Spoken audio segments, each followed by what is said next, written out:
Joining us now is the Democratic Congresswoman Sara Jacobs of California. She's a member of the House Foreign Affairs and Armed Services Committee. Congresswoman, good to see you. Thank you for being with us this evening. I don't know if you have any more information than we have right now. The Republicans, Democrats in the Senate do say they expect this should be wrapped up. There are a few things that they're trying to work through.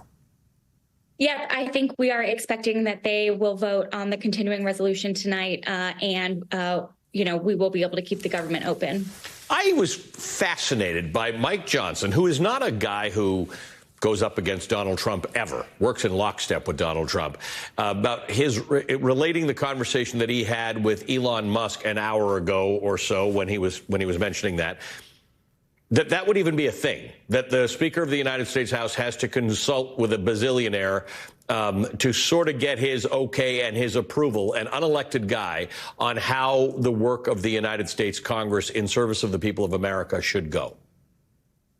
I mean, it's truly wild. We had a bipartisan agreement on how to keep the government open, make sure we get this disaster funding to communities who need it, like my community in San Diego, where we were able to get some funding for cross-border pollution issues that we're having. And at the very last minute, Elon Musk decided he didn't like the deal. He started tweeting, and all of a sudden, we were thrown into chaos.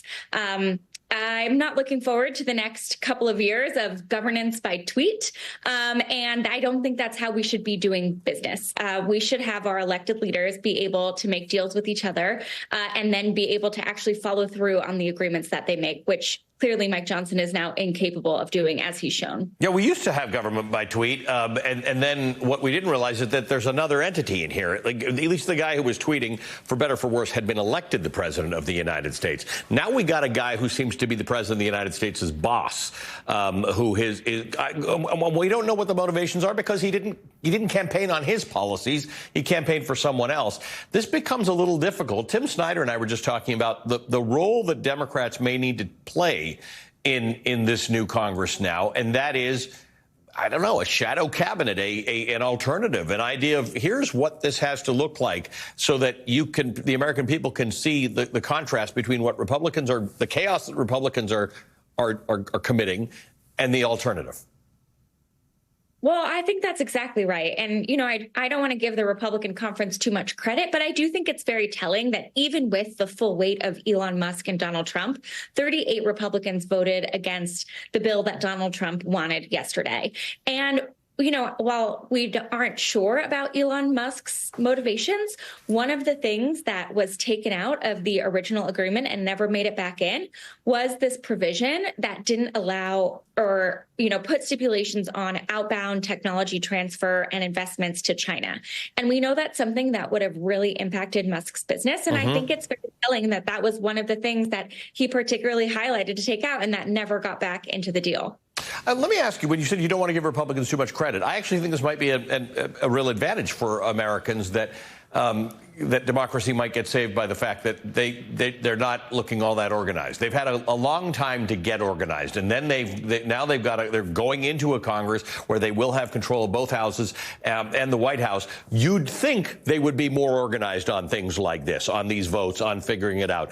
I'm almost hopeful that to wonder that this act is no tighter than it was last time around.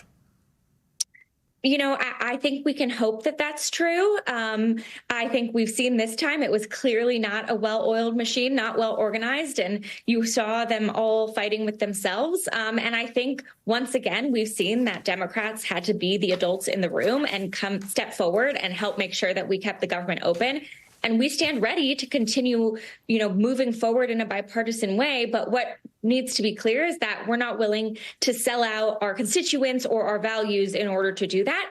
And that if they want or if they need Democratic votes to move things forward, as they have done this entire term, then they're really going to need to come to the table and have a conversation with us about what that means. And how does that feel inside the Democratic caucus? What's the feeling? I remember when there were the McCarthy votes for Speaker, the 15 votes, and Democrats were stalwart and steadfast, and all of those opportunities where Leader Jeffrey says, we're not here to necessarily help them do their bidding, but if they'd like certain things done in the interest of the American people, we will make our ourselves available for consultation. That happened here, right? There was a breakdown in communication for about 24 hours in which Republicans were not consulting with Democrats, and then Leader Jeffries announced earlier today the lines of communication are back open. Tell me what it feels like on the Democratic side of this equation. You know, I think that we feel right now that we got a real win for the American people, right? We stood strong. We did not let the Republicans and Elon Musk and Donald Trump, hold hostage the federal government in order to get this lifting of the debt ceilings so that they could then pass their huge tax cuts for the wealthy and big corporations while selling out everyday people with Social Security cuts. And we were able to get not only to keep the government open, but also really important disaster funding for communities all across the country. And what I'm really excited about is $500 million for childcare, which is going to be huge for families. But we know that we were only able to do that because we stayed united behind Hakeem Jeffries, and we gave him the leverage that he needed to know that when he made a deal, we would all be behind him. But until he made a deal, we would wait and we would trust in our leadership.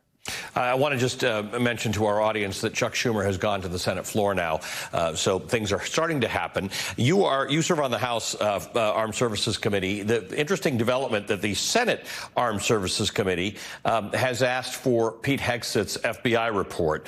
Usually, I'll just quote from Politico, it says at least a dozen senators are pushing to see the FBI background check on Pete Hegseth. The Senate Armed Services Committee usually limits access to these types of background checks to its two lead senators. That's generally the lead Republican and the lead Democrat. But pressure is building from both Democrats and Republicans to provide more lawmakers with the ongoing report whose contents could determine whether Hegseth makes it to the Pentagon. Again, this is an instance where a whole bunch of Republicans are prepared to roll over for the Mump regime, but some are not. Some are saying, hold on, there might be some bridges that are too far, and Pete Hegseth might be one of them. Yeah, look, I represent San Diego, the country's biggest military community. And so I feel very strongly that these senators should be doing the full range of their advise and consent job. And that involves looking into these FBI reports. That involves asking really tough questions of this man who I have deep concerns about based on his public comments around women in the military, LGBTQ plus folks in the military, his, history of alleged sexual misconduct. These things are all really scary when it comes to the military and all the work we've done in a bipartisan way to address military sexual assault, to address quality of life for service members and their families. And I hope that senators from both parties do their real due diligence and, ask these tough questions before they just rubber stamp something that Donald Trump wants. Congresswoman Sara Jacobs, good to see you. Thank you for being with us this evening. Sara Jacobs is the representative for California's 51st district.